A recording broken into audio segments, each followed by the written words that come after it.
څنګه چې تاسو ته پته ده مخکې موږ یو 2 میاشتې مخکې پریس کانفرنس کړی و په 26 تاریخ باندې زه اوچت شوی یم په 24 نومبر باندې تنګي نه ناصر بھائی پېټرول پمپ نه په 26 تاریخ زه اوچت شوی یم بیا اته ورځې زما پته نه لګېدله لکه موږ غایب کړي وو یو ځای ته یې منتقل کړي وو هلته بس تکه توره تیاره وه اندېرې وي هلته وو اته ورځې بیا اته ورځو نه بعد موږ چې چا وړي کوم نامعلومه کسان وو نامعلومه فورسز وو هم چې 2 ګاډي موږ پسې راغلي وو څلور سیول کپړو کې وو مختلف ملابس کې وو کپړو کې او دا اته کسان چې کوم دي وردی کې وو توره وردي وه نو هغوی کسان چې زه کوم ځای ته وړی وم اته ورځې زه هلته غیب وم بیا اته ورځې بعد هغوی چې کوم دی زه سی ټي ډي والا ته حواله کړم هغوی کې موږ 4 نومونه میشن کړي دي هغه اف آی آر کې شته دی نو هغوی ته زه حواله کړم 15 ورځې هغوی ما باندې کسټډي راواخیسته بیا زه جیل کې جمع کړم مختلف مقدمو کې زه چارج کړی وم تقریبا 14 دن بیا ما جیل کې تېرې کړلې 40 ورځې بعد زه چې رالم نو دلته اف آی آر شوی زما د ملګرو ورور راغلی هغوی اف آی آر کړی چې یاره دی غایب دی چېرته دی دوی راپسې اړن کړن ګرځېدل نو موږ اف آی آر کړی بیا هغې کې موږ 164 وکړو چې 164 ټم وکړو نو هغې کې بیا موږ عدالت کې زموږ کیس روان و ټرایل پکې شروع شو تقریبا 3 میاشتې وشولې دي نو زه عدالت ښه په هغه کومو مقدمو کې زه چارج وم هغې کې ما اف آی آر یې موږ چیلنج کړلې په عدالت کې اے ټي سی چې کوم عدالت دی اظهر علي صاحب زموږ جج دی هغوی زه بری کړم په هغې کې زموږ کیس ډسچارج شو زه یې بری کړم نو موږ اوس کومه مطالبه چې ده زموږ دا ده د آی جي صاحب نه ډي آی جي صاحب نه د کوم اعلی اداران دي هغوی ټول نه زموږ دا مطالبه ده چې زه په دې کیس کې بری شوم زه یې ډسچارج کړم عدالت زه بری کړم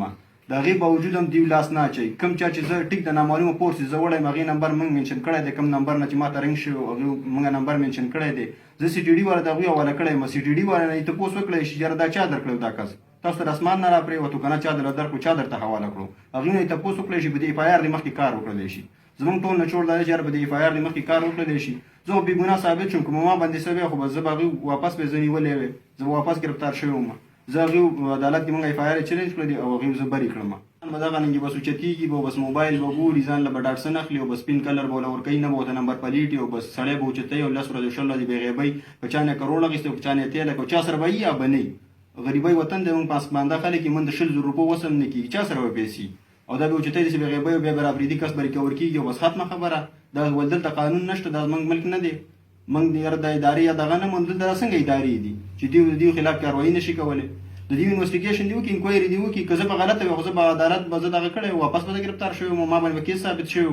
زه هغې وبرې کړم هغه ټیم فضل شیر ډي سي پي د تنګي هغه وایي چې نه ما ته پته شته ای سی چو وایي زه نه یم خبر نه ډي پي او وایي نه ما ته پته شته ټول انکار کوي چې موږ تر سره هم پته نشته دی موږ نه انفارم شوي زموږ چا سره د سره رابطه نه ده شوې موږ باندې تش ظلم شوی دی تشدد را باندې شوی دی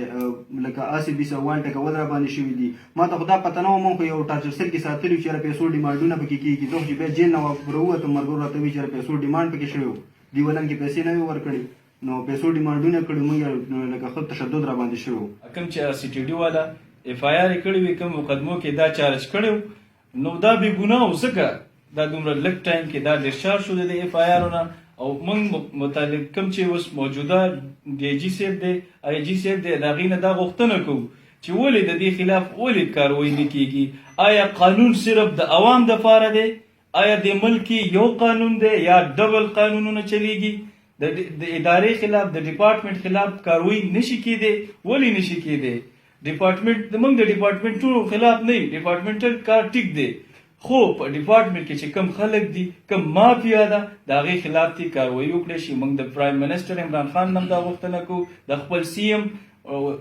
وزیر اعلی محمود خان نه هم غوښتنه کوو د آی جي صاحب نه هم غوښتنه کوو د چیف جسټس نه هم غوښتنه کوو چې موږ ته دې زموږ په ضلع کې صحیح انصاف او صحیح قانون راکړی شي که دا غوښتنه ده که نه د ډسټرکټ په سطح باندې چې څه کېږي نو پکار ده چې ډي پي او صاحب ته پته ډي سي صاحب ته پته لکه د دې دا خو د دې ضلعې بادشاهان دي که دلته داسې یو فورس راځي یا یو اداره یا مثال په طور د ده چا څه بدي ده یا د ده چا څه بدي دښمني فتنې خو یې پښتنو کې هغوی به داسې ځان له یو سیسټم جوړوي راځي به یو کس په اوچتوي او بیا یا کرش کوي یا ترې ډیمانډ کوي نو دا قانون لکه دا قانون دی